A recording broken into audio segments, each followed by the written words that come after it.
Hello students, welcome to my channel. So student, जैसा कि आपके बीए सेकेंड सेमेस्टर में जो समाजशास्त्र है यानी सोशियोलॉजी है, तो मैंने आपके सोशियोलॉजी का जो नई शिक्षा नीति के अनुसार, नई शिक्षा नीति 2020 के अनुसार जो आपका नया सिलेबस है, तो उस सिलेबस को मैंने अपने चैनल पर अपलोड कर दिया है। और आपके सिलेबस में टोटल 8 यूनिट्स हैं और अब आपको एक एक यूनिट के अंदर कितने कितने टॉपिक्स पढ़ने हैं, ये सब मैंने आपको सिलेबस जब अपलोड किया था उसमें बता दिया है। आपका सब कुछ सिलेबस से रिलेटेड चीजें क्लियर कर दी है।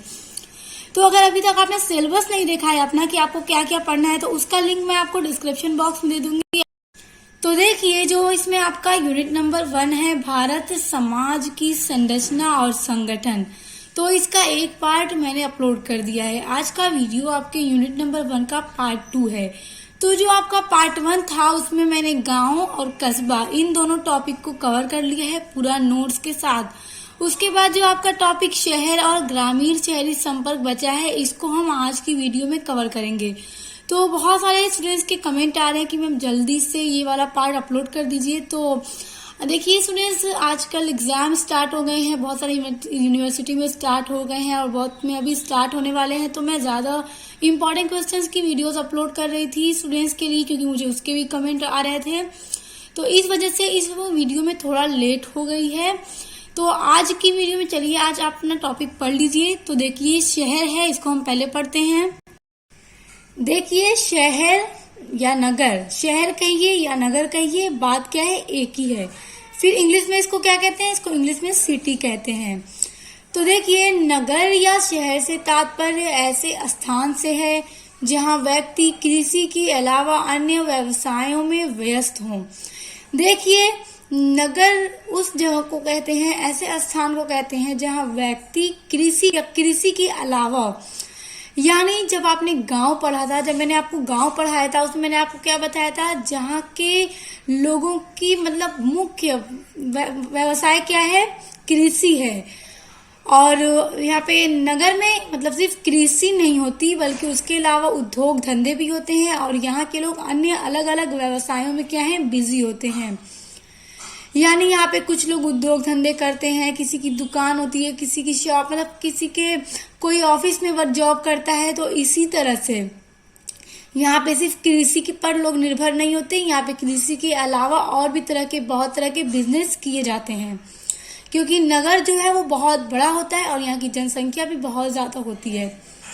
नगरों की जनसंख्या बहुत अधिक होती है तथा आर्थिक, सामाजिक और सांस्कृतिक दृष्टि से यहाँ अत्यधिक विषमता पाई जाती है।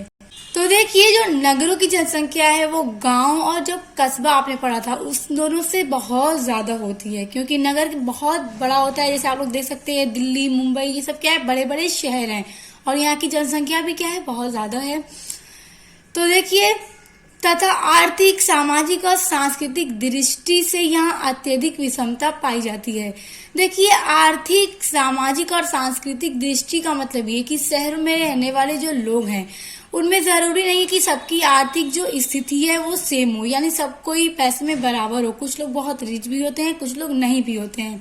तो शहर में हर तरह के लोग हमें देखने को मिलते हैं और सामाजिक दृष्टि से भी देखा जाए तो लोगों में एक जैसे नहीं होते हैं। किसी का व्यवहार दूसरी तरह का होता है, रहन सहन दूसरी तरह का होता है और कुछ लोगों का दूसरी तरह का होता है। मतलब किसी में एक जैसी चीजें हमें सिमिलर देखने को नहीं मिलती है, कुछ ना कुछ डिफरेंस जरूर देखने को मिलता है, क्योंकि नगर इतना बड़ा होता है और यहाँ पे हर तरह के लोग हमें देखने को मिलते हैं।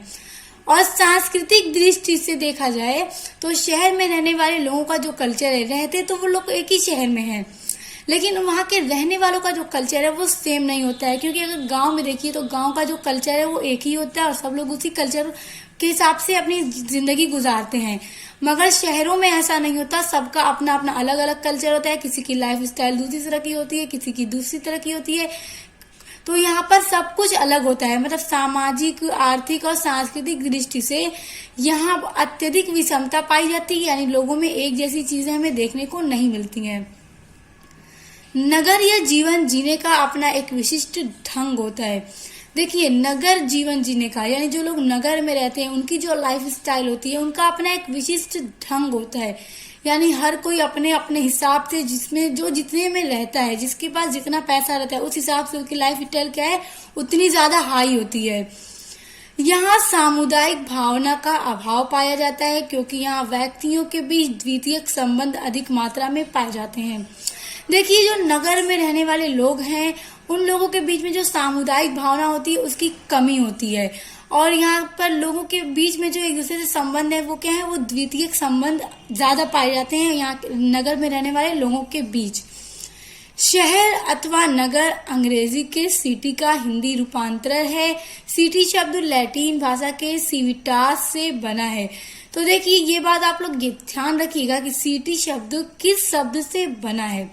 जो सिटी शब्द है वो लैटिन भाषा के सिविटास शब्द से बना है, क्योंकि आप अगर ये बात याद रखेंगे और एग्जाम में आपसे शहर या नगर के बारे में पूछ दे तो आप सबसे पहले ये बात लिखिएगा कि सिटी शहर अथवा नगर अंग्रेजी के सिटी का हिंदी रूपांतर है।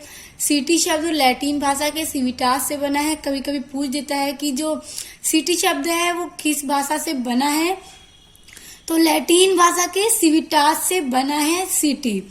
तो देखिए स्टूडेंट्स, शहर या नगर क्या होता है, आई होप आपको बहुत अच्छे से समझ में आ गया होगा।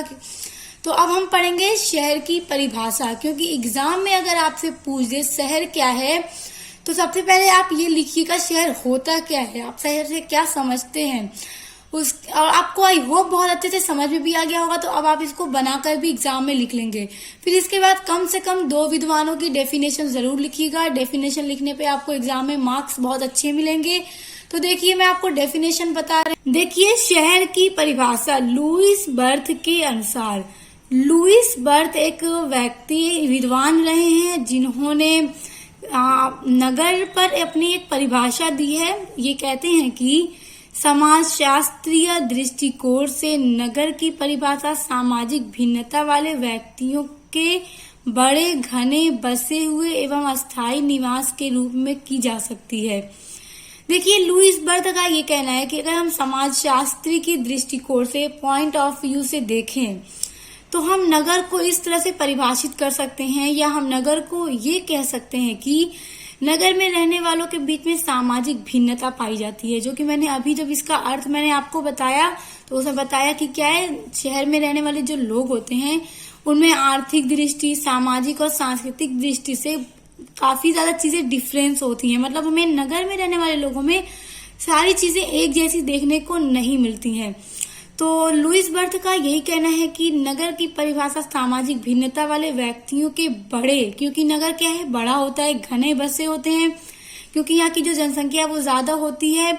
तो बड़ा शहर, घनी आबादी वाला शहर एवं अस्थायी निवास, जहाँ पे लोगों का अस्थायी निवास होता है, अपना परमानेंट घर होता है। लेकिन देखिए, जरूरी नहीं है कि अगर नगर है तो यहाँ पे लोग हैं रहने वाले, कुछ लोग परमानेंट नहीं रहते हैं, कुछ लोग रेंट वाले हाउस में भी रहते हैं और कुछ लोगों के अपने परमानेंट मकान होते हैं। तो लुईस बर्थ का यही कहना है कि सामाजिक भिन्नता वाले व्यक्तियों के बड़े घने बसे हुए अस्थायी निवास को क्या कहते हैं, शहर कहते हैं। तो ये बहुत सिंपल सी डेफिनेशन है, आप लोग इसको लर्न कर लीजिएगा और एग्जाम में अगर पूछे तो शहर के और लिखने के बाद शहर की ये परिभाषा जरूर लिख दीजिएगा। बहुत सिंपल सी है और जल्दी याद भी हो जाएगी, क्योंकि परिभाषा में आप बनाकर नहीं लिख सकते, जैसे है आपको वैसे ही लिखना है। उसके बाद देखिए, विल कॉक्स के अनुसार, विल कॉक्स भी एक विद्वान रहे हैं जो अपने पॉइंट ऑफ व्यू से शहर के ऊपर एक परिभाषा देते हैं। विल कॉक्स कहते हैं कि जहां मुख्य व्यवसाय कृषि है उसे गांव, तथा कृषि के अतिरिक्त अन्य व्यवसाय प्रचलित हैं उसे नगर या शहर कहेंगे। देखिए, विल कॉक्स का ये कहना है कि जहाँ मुख्य व्यवसाय, यहाँ पे जहाँ पे रहने वाले लोगों का जो मेन धंधा होता है, बिजनेस होता है, व्यवसाय होता है, वो कृषि होता है, तो उसे हम गांव कहते हैं, क्योंकि गांव में रहने वाले लोग का ज्यादा व्यवसाय क्या है, कृषि है। वहां पे किसान रहते हैं और खेती करते हैं। लेकिन शहर क्या है, जहाँ पे अतिरिक्त यानी कृषि के अलावा भी और भी तरह के उद्योग धंधे किए जाते हैं, बिजनेस किए जाते हैं, जैसा मैंने अभी आपको बताया, तो उसे क्या कहते हैं, उसे शहर कहते हैं। और ये कौन कह रहा है, ये विल कॉक्स कह रहे हैं। तो देखिए, ये भी डेफिनेशन कितनी सिंपल है कि जहाँ मुख्य व्यवसाय कृषि है उसे गांव, तथा जहाँ कृषि के अतिरिक्त अन्य व्यवसाय प्रचलित हैं उसे नगर या शहर कहेंगे। तो आप लोग ये दोनों डेफिनेशन लर्न कर लीजिए, बहुत सिंपल डेफिनेशन है, एग्जाम में आएगा, आप इसको जरूर लिख दीजिएगा, आपको मार्क्स बहुत अच्छे मिलेंगे। देखिए अब हम देखेंगे नगर की विशेषताएं।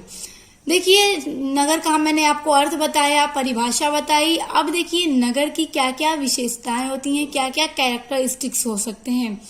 और आपके एग्जाम की दृष्टि से ये टॉपिक आपका बहुत इंपॉर्टेंट है, क्योंकि नगर की विशेषताएं एग्जाम में अक्सर पूछ देता है। तो देखिए इसकी विशेषता में पहला पॉइंट है, नगर की एक विशेषता यह है कि यहाँ की जनसंख्या गांव और कस्बा से बहुत अधिक होती है। देखिए एकदम सिंपल है, आपको ये लर्न करने की जरूरत भी नहीं है। ये वाला पॉइंट आप लोग खुद इसको बनाकर इसकी विशेषता में लिख सकते हैं कि नगर की जो जनसंख्या है वो गांव और कस्बा दोनों से अधिक होती है। जब मैंने आपको गांव पढ़ाया था तब इसकी जनसंख्या मैंने आपको बताई थी, इसकी जनसंख्या बहुत कम होती है। फिर कस्बा की गांव से थोड़ा ज्यादा होती है, और नगर की जनसंख्या गांव और कस्बा दोनों से ज्यादा होती है। तो आप लोग देखिए कितना सिंपल पॉइंट है, इसको देखने की जरूरत नहीं है, आप लोग बनाकर इसको लिख देंगे। उसके बाद देखिए नगर की विशेषता में जो दूसरा पॉइंट है वो है कि नगर में शिक्षा, चिकित्सा, मनोरंजन, बैंक, पोस्ट ऑफिस आदि नागरिक सुविधाओं की बेहतर व्यवस्था है तथा नागरिक सुरक्षा का बेहतर प्रावधान होता है। देखिए स्टूडेंट्स, नगर में शिक्षा का यानी एजुकेशन का, चिकित्सा का देखें तो शहरों में बड़े बड़े हॉस्पिटल भी होते हैं, मनोरंजन का और उसके अलावा यानी कि एंटरटेनमेंट का, और उसके अलावा बैंक भी होते हैं, पोस्ट ऑफिस आदि की, इन सभी चीजों की नगर में बहुत अच्छी सुविधा होती है, फैसिलिटी होती है। अगर बात करें हम शहर गांव की, तो गांव में ये सारी फैसिलिटीज आपको नहीं देखने को मिलेंगी जितनी ये सारी चीजें हमें शहर में देखने को मिलती हैं। इसलिए ये शहर की विशेषता बहुत इम्पोर्टेंट है कि हमें शहर में शिक्षा, चिकित्सा, मनोरंजन, बैंक, पोस्ट ऑफिस सभी चीजों की सुविधाएं बहुत ही आसानी से मिल जाती हैं तथा यहाँ के जो नागरिक हैं उनका सुरक्षा का बेहतर प्रावधान भी यहाँ पर होता है। उसके बाद देखिए तीसरा पॉइंट है, नगरों में भवन निर्माण माने तरीके से नहीं अपितु नियोजित ढंग से होता है। देखिए स्टूडेंट्स, नगरों में अगर किसी को घर बनाना है तो यहाँ पे मनमाने तरीके से बस घर को नहीं बनवा लेना होता है। घर का पहले क्या है, नक्शा बनवाना होता है उसको, उसके बाद इसको घर को बनवाना रहता है। ये नहीं कि बस जैसे मन किया घर को बना लिया, तो इसका एक नियोजित ढंग होता है जिसके अनुसार लोगों को अपना घर बनवाना होता है। लोगों के मकान प्रायः पक्के तथा बहुमंजिले होते हैं। और देखिए नगर में रहने वाले जो लोग हैं उनका जो घर होता है, मकान, वो पक्का होता है और बड़ा बड़ा भी होता है, और उसी के साथ साथ बहुमंजिले होते हैं, यानी एक मंजिल का नहीं, उसके अलावा 1, 2 मंजिला, 3 मंजिला, 4 मंजिला, और शहर में तो ऊंची ऊंची बिल्डिंग्स भी देखने को मिलती हैं। देखिए चौथा पॉइंट है, नगर में औपचारिक व्यवहारों पर अधिक ध्यान दिया जाता है। देखिए स्टूडेंट्स, अगर बात करें शहर की, तो शहर में जो औपचारिक व्यवहार होते हैं, देखिए औपचारिक का मतलब होता है फॉर्मल तरीके से बात करना। ये मैं आपको कई वीडियोस में बता चुकी हूँ। देखिए फॉर्मल यानी औपचारिक यानी एक मैनर में होकर बात करना। जैसे अगर देखिए अगर आप किसी ऑफिस में वर्क कर रहे हैं तो आप अपने बॉस से, वहां पे जो बॉस हैं, आप उनसे नॉर्मली इस तरह से बात नहीं कर सकते। आप उनसे मैनर में बात करेंगे, अच्छे से बात करेंगे। अगर वो थोड़ा तेज भी बोले तो भी आप अच्छे से बात करेंगे, यानी आप एक मैनर में होकर बात करेंगे। और अपने किसी दोस्त से बात करें तो यहाँ पे मैनर की कोई जरूरत नहीं होती है, आप जिस तरह से चाहें बात कर सकते हैं। तो नगर में मतलब अगर नगर में औपचारिक व्यवहार पर ज्यादा ध्यान दिया जाता है, यानी यहाँ पर ना थोड़ा लोगों के साथ फॉर्मल तरीके से होकर रहना पड़ता है, फॉर्मल तरीके से बात करना पड़ता है, क्योंकि यहाँ के लोग ना इस चीज पे बहुत ज्यादा ध्यान देते हैं। और जब मैंने आपको गांव पढ़ाया था तब आपको मैंने बताया था कि गांव की जो विशेषता था उसमें ये था कि गांव में अनौपचारिक व्यवहार होते हैं। तो अनौपचारिक का मतलब ये था स्टूडेंट्स कि गांव की जो जनसंख्या है वो काफी कम होती है और सभी लोग एक दूसरे से अच्छे से परिचित होते हैं जनसंख्या कम होने की वजह से। तो वहाँ पे सारे लोग फ्रेंडली रहते हैं, एक दूसरे से साथ ज्यादा फ्रेंडली रहते हैं, इसलिए वहाँ पे अनौपचारिक भी चल जाता है। और नगर में औपचारिक व्यवहार पर ज्यादा जोर दिया जाता है। उसके बाद 5वां पॉइंट है, नगर में निवास की प्रकृति बहुत अस्थायी होती है। नगर या जनसंख्या में निरंतर बदलाव होता रहता है। उदाहरण के लिए किसी कार्यालय, कारखाना, व्यापारिक संगठन आदि में पद निश्चित हो सकते हैं, किंतु उन पदों पर काम करने वाले लोग अक्सर बदलते रहते हैं। देखिए यहाँ पे कहने का ये मतलब है कि जो नगर में निवास की प्रकृति है, यानी जो नगर में रहने वाले लोग होते हैं जरूरी नहीं है कि उनकी जो निवास है वो परमानेंट हो, कुछ लोग टेम्परेरी भी होते हैं। यानी कि मान लीजिए कोई किसी ऑफिस में वर्क कर रहा है तो आज वो यहाँ रह रहा है, कभी को उसका ट्रांसफर हो जाए, वो अपना घर सब यहाँ का छोड़ के दूसरे शहर उसको जाना पड़ेगा। तो शहरों में ये चीजें हमें देखने को मिलती हैं। मान लीजिए कोई किसी कार्यालय में काम कर रहा है, किसी कारखाने में काम कर रहा है, कोई व्यापारिक संगठन है यानी बिजनेस ऑर्गेनाइजेशन है, वहां पे कोई वर्क कर रहा है, तो वहां पे जो पद है वो निश्चित हो सकते हैं। जैसे देखिए अगर उस कार्यालय में, कारखाने में या फिर व्यापारिक संगठन में देखिए, अगर किसी मैनेजर का जो पद है वो तो पद निश्चित है कि यहाँ पे हर हाल में मैनेजर का होना जरूरी है। तो पद जो है, पोस्ट जो है वो निश्चित है एकदम, किंतु उन पदों पर जो व्यक्ति काम कर रहा है, मान लीजिए आज कोई व्यक्ति इस ऑफिस का मैनेजर है, हो सकता है कल वो ना हो, कहीं और उसको ट्रांसफर हो जाए और कोई और आ जाए। कोई एम्प्लॉय है आज यहाँ पे काम कर रहा है, कल उसका ट्रांसफर हो जाए, कहीं और चला जाए। तो जो पद होते हैं वो निश्चित होते हैं, लेकिन उन पदों पे जो काम करने वाले व्यक्ति होते हैं वो निश्चित नहीं होते हैं। आज हैं यहाँ पे काम कर रहे हैं, कल उनका ट्रांसफर हो जाएगा, कहीं और चले जाएंगे। तो कहने का मतलब यही है कि नगर में जो निवास की प्रकृति होती है वो अस्थायी होती है, यानी एकदम परमानेंट नहीं होती है। और नगरीय जनसंख्या में निरंतर बदलाव भी होता रहता है, तो सिर्फ इसी वजह से क्या है, बदलाव होता रहता है। तो देखिए इसी वजह से यहाँ पे रहने वाले लोग हैं उनमें अक्सर बदलाव होता रहता है। तो नगर की ये विशेषता भी बहुत इंपॉर्टेंट है, एग्जाम में आप इसको भी बहुत अच्छे से एक्सप्लेन करके लिख सकते हैं, आपको बहुत अच्छे मार्क्स मिल जाएंगे। तो आप इतनी विशेषताओं को याद कर लीजिए, बना बना कर इसको लिख दीजिएगा एग्जाम में। और अच्छे से तो मैंने आपको समझा दिया है, आप इसको बनाकर भी लिख लेंगे और आपके सामने मैंने नोट्स भी दे दिया है, तो आप लोग इसको नोट डाउन भी कर लीजिए। तो आपने क्या पढ़ा आज, नगर का अर्थ पढ़ा, परिभाषा पढ़ी और विशेषता पढ़ी, जो कि एग्जाम के लिए क्या है, मोस्ट इम्पोर्टेंट है। देखिए चौथा पॉइंट है ग्रामीण शहरी संपर्क। देखिए ग्रामीण शहरी संपर्क का मतलब क्या होता है, जैसे देखिए गांव में रहने वाले जो लोग हैं और शहर में रहने वाले जो लोग हैं वो कहीं ना कहीं हर व्यक्ति एक दूसरे पे डिपेंड होता है, निर्भर होता है। यानी शहर के लोगों को कुछ चीजों की आवश्यकता गांव में रहने वाले लोगों से भी पड़ सकती है, और गांव में रहने वाले लोगों की जो आवश्यकता है कुछ वो शहर वाले लोगों पर डिपेंड होती हैं। तो कहने का मतलब ये है कि दोनों कहीं ना कहीं से एक दूसरे से टच होते हैं, रिलेटेड होते हैं। तो वही ग्रामीण शहरी संपर्क है, यानी मतलब लोगों का एक दूसरे से कांटेक्ट होता है, एक दूसरे के संपर्क में रहते हैं। तो देखिए शहरी क्षेत्र भोजन, पानी, लकड़ी, कच्चे माल आदि की अपनी मांगों को पूरा करने के लिए ग्रामीण क्षेत्रों पर निर्भर करते हैं। देखिए जो शहर में रहने वाले लोग हैं वो अपने भोजन के लिए, पानी के लिए, लकड़ी के लिए, क्योंकि देखिए भोजन, क्योंकि किसान ही खेती करता है, गांव में ही खेती की जाती है, तो भोजन के लिए क्या है, लोग गांव के लोगों पर निर्भर हैं। पानी के लिए, लकड़ी के लिए, कच्चे माल आदि के लिए जो शहर के लोग हैं वो अपनी आवश्यकताओं को पूरा करने के लिए, अपनी मांगों को पूरा करने के लिए ग्रामीण क्षेत्रों में निर्भर होते हैं, जो मूल रूप से ग्रामीण परिस्थितिकी तंत्र सेवाओं के उत्पाद हैं। यानी देखिए ये सब चीजें क्या है, ये ग्रामीण क्षेत्रों का ही उत्पाद है, वहीं पर ये सारी चीजें क्या है, उत्पादन इन सब चीजों का होता है। तो शहरी क्षेत्र के लोग क्या हैं, ग्रामीण क्षेत्रों पर इस चीज के लिए क्या होते हैं, निर्भर होते हैं। तो देखिए कहीं ना कहीं यहाँ पे ग्रामीण क्षेत्रों का और शहरी क्षेत्रों का संपर्क हमें देखने को मिल रहा है। फिर भी शहरी विकास से ग्रामीण क्षेत्रों को जो लाभ मिलता है, जैसे बाजार, कृषि आदान, रोजगार के अवसर आदि। देखिए जिस तरह से शहर के लोग पानी, लकड़ी, कच्चे माल आदि इन सब चीजों के लिए ग्रामीण क्षेत्रों पर निर्भर होते हैं और उनकी आवश्यकताएं क्या है, वहीं से पूरी होती हैं, क्योंकि इन सभी चीजों का उत्पादन ग्रामीण क्षेत्रों में ही किया जाता है। तो फिर भी शहरी विकास से, और देखिए शहर क्या है, डे बाय डे और भी ज्यादा डेवलप होते जा रहे हैं, आगे ही बढ़ते जा रहे हैं, तरक्की होती जा रही है।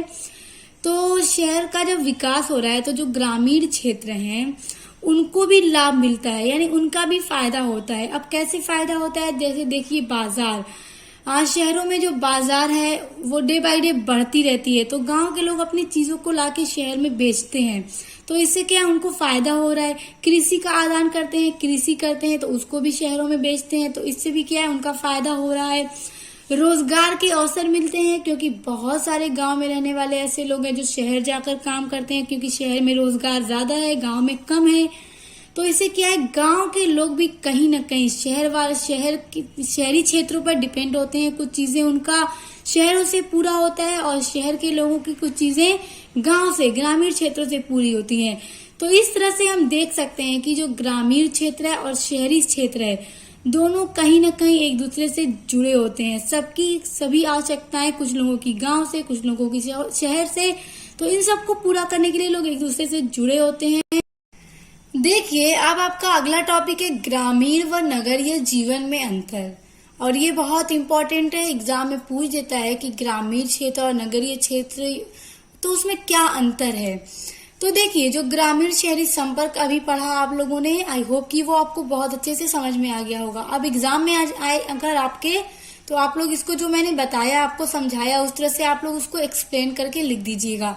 उसके बाद आप देखिए ग्रामीण जीवन और नगरीय जीवन में क्या अंतर होता है। तो पहले देखिए ग्रामीण बस्ती, फिर इधर है नगरीय बस्ती। अब इन दोनों में हम देखेंगे क्या क्या चीजें डिफरेंस है।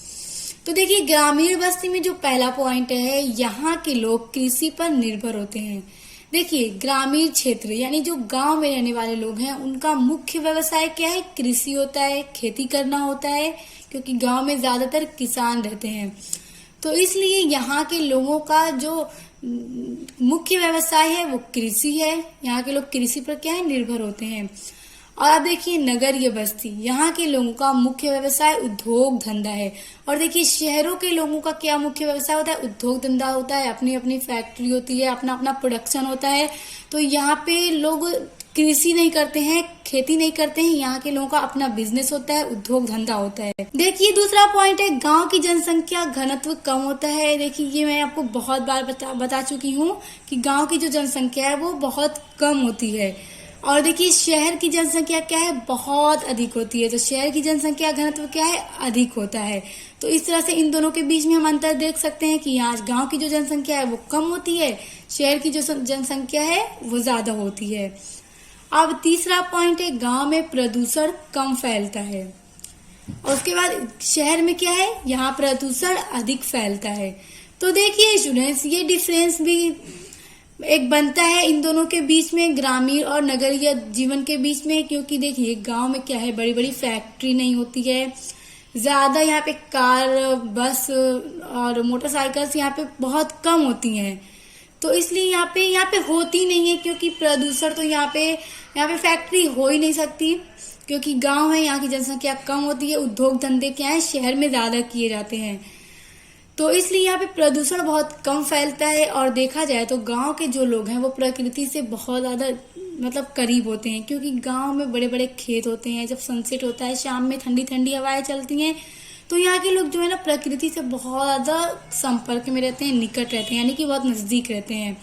और देखिए शहर में इतना पॉल्यूशन होता है, बड़ी बड़ी गाड़ियां चलती हैं, फैक्ट्रियां चलती हैं, निकलने है, बहुत ज्यादा पॉल्यूशन यहाँ पे होता है। और यहाँ के लोग जो है ना प्रकृति से यानी नेचर से इतना ज्यादा निकट, इतना ज्यादा करीब नहीं होते हैं।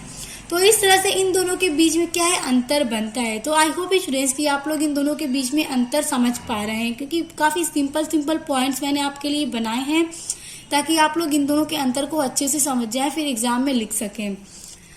उसके बाद देखिए चौथा पॉइंट है ग्रामीण बस्ती में, कि ग्रामीण जनसंख्या का जीवन स्तर निम्न होता है। देखिए गांव के लोगों का जो जीवन होता है वो काफी निम्न होता है, क्योंकि यहाँ पे किसान रहते हैं, खेती करते हैं। और अगर बात करें नगरीय जनसंख्या का जीवन, तो यहाँ का जीवन, यहाँ के लोगों का जो लाइफ स्टाइल है काफी हाई होता है, हाई फाई होता है। तो इसलिए इन दोनों के बीच में ये भी अंतर बन जाता है कि ग्रामीण जनसंख्या का जो जीवन है वो काफी निम्न होता है, और यहाँ यानी नगर के जनसंख्या का जो जीवन है, यहाँ के रहने वाले लोगों की जो लाइफ है वो काफी ज्यादा ऊंची होती है, उच्च होती है। उसके बाद देखिए पांचवा पॉइंट है ग्रामीण जीवन में, यहाँ शिक्षा, स्वास्थ्य तथा यातायात की सुविधा कम होती है। देखिए गांव में एजुकेशन के लिए बड़ी बड़ी यूनिवर्सिटीज, कॉलेज नहीं होते हैं, छोटे छोटे स्कूल होते हैं। फिर उसके बाद क्या है, अगर जिन बच्चों को पढ़ना होता है तो वो शहर में ही जाके क्या करते हैं, पढ़ाई करते हैं स्वास्थ्य के लिए, क्योंकि यहाँ पे बड़े बड़े हॉस्पिटल, बड़े बड़े डॉक्टर भी नहीं होते हैं, शहरों में ही होते हैं। और यातायात की जो सुविधा है वो गांव में बहुत कम होती है। और नगर में क्या है, नगर में शिक्षा, स्वास्थ्य तथा यातायात की सुविधा अधिक होती है। उसके बाद देखिए इसमें गांव में जल मल निकास का उत्तम प्रबंध नहीं होता है, क्योंकि गांव में पानी की भी समस्याएं होती हैं, मल निकास का भी अच्छी व्यवस्था नहीं होती है। अगर और बात करें शहर की, तो शहर में या नगर में जल की मल निकास का अच्छा प्रबंध होता है। गांव की अपेक्षा क्या है, उत्तम होता है, क्योंकि यहाँ पे हर चीजों की अच्छी व्यवस्था होती है। तो इस तरह से आई होप कि आपको ग्रामीण बस्ती और नगरीय बस्ती में जो डिफरेंस है, जो अंतर है, बहुत अच्छे से समझ में आ गया होगा।